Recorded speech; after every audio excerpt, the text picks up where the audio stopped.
Nathan Cruz was a shadow in the school hallway. Average grades, forgettable face, the kind of guy you wouldn't look at twice. But for Nathan, his world always lit up the moment he saw Alyssa Ortega. She was the sunshine of the campus, the kind of girl who turned heads wherever she went. And Nathan? He was the boy who'd been quietly in love with her since they were kids. He confessed every year, never running out of ways to show how much he cared. A folded note, a candy bar with her name scribbled in Sharpie, a smile from across the classroom. And every year she said the same thing, "You're sweet, Nathan." But she never said yes. As middle school neared its end, Nathan decided it was now or never. With sweaty palms and a hopeful heart, he asked her to be his date to the prom. To his shock, Alyssa smiled and said, "Sure, why not?" He floated home that day, grinning like a fool. He told Gwen, his quiet childhood friend who was always there but never in the spotlight. Gwen gave him a small smile, her eyes unreadable. Prom night came. Nathan arrived early, dressed in his best, holding a corsage he saved up for. He waited under the decorated archway, his heart pounding in hope. But Alyssa never came. Instead, she walked into the hall with Lucas Tan, the student council president. They weren't just together. They were holding hands, laughing, taking pictures.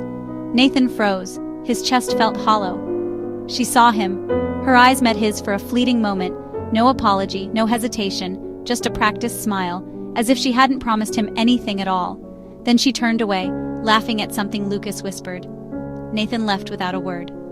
The summer that followed was silent. Nathan didn't cry in front of anyone, but behind his closed door, he burned the letters he once wrote, deleted her pictures. He stopped checking her social media. Instead, he started running at sunrise, training, reading, changing, not to win her back, but to rebuild himself. The first day of high school was different. Nathan walked into campus taller, stronger, and more confident. The classroom buzzed as people noticed, even Alyssa. Lucas gave him a brief nod. Alyssa stared, clearly caught off guard. But Nathan didn't look back. Alyssa found chances to talk to him again. "Hey, stranger, you look different," she said one afternoon. Nathan smiled politely. "Thanks, I feel different." There was a warmth in his voice, but none of the longing that used to be there. Alyssa watched him walk away, unsure of what just happened. One day, she stumbled upon an old note Nathan had once given her, tucked inside a book. "You were my world, but I was never even a line in your story." That night, memories flooded back. His letters, his kindness, the way he always showed up, and for the first time she felt the sting of being unseen.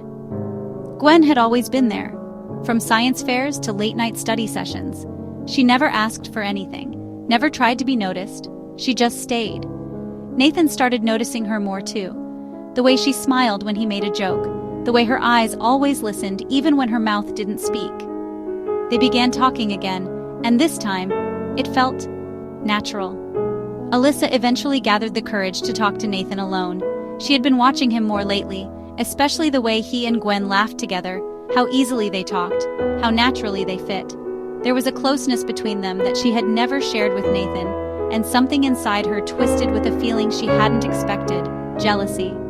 Still, her pride clung to the idea that she had done nothing wrong, that she had made the right choices, that Nathan was just a phase, until he wasn't. After all, Nathan was just the son of a servant. His father was the head security guard of the Ortega estate, and his mother worked as a housemaid. They had served Alyssa's wealthy family for years. Alyssa, born into privilege as the daughter of a real estate tycoon, never really saw Nathan as anything more than the boy who lived on the property. But what she never realized was that Nathan's father had once been a close friend to her own father. Two men who both came from poverty and built their lives side by side, though on different paths.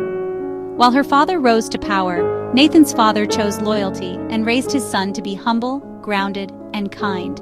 Alyssa had grown up knowing Nathan, but she never truly looked at him, not until now. Now she stood before him, masking her conflict behind a nervous smile. "I liked you," she said. "I just didn't know it then." Nathan looked at her, calm and kind. "I loved who you were," he said, "but I love who I am now, more." He walked away, and Alyssa stood there, stunned. For the first time, she felt what it was like to be left behind. One afternoon, Nathan and Gwen sat beneath the old tree near the soccer field. The same one they used to read under as kids. Nathan looked at her. "Did you wait for me?" Gwen smiled, not missing a beat. "Nope, not at all." Their fingers brushed, and this time neither of them pulled away. As the sun set, Nathan finally understood what it meant to be truly seen. But far off, someone else watched them beneath that tree. Alyssa stood by the window of the classroom, her gaze fixed on the two figures sharing a quiet moment beneath the golden light. Their laughter, their peace. It felt like something she had once been near, but never really had. She remembered the days when Nathan looked at her like she was his whole world. She remembered brushing it off, thinking he'd always be there. And now he was smiling that same smile, but for someone else. Guilt began to claw at her pride. She had made her choice, or maybe she never made a choice at all, just followed what looked right, felt easy, and pleased the people around her. Lucas was polished, popular, and admired even by the teachers. But Nathan was just the servant's son. But now she saw the man he had become. Strong, self-assured, gentle, yet firm. The kind of man who chose to grow instead of grieve. The kind of man who used to give her his heart, and now gave it to someone else. As the days passed, Alyssa began to unravel quietly. The laughter she once shared with Lucas faded. Conversations turned cold, and every time she passed Nathan in the hallway, the distance between them felt heavier. It wasn't just that he had changed. It was that she never saw his worth until he no longer needed her to. And in the quiet moments when no one was looking, Alyssa sat alone with an ache she could never name, a regret stitched not from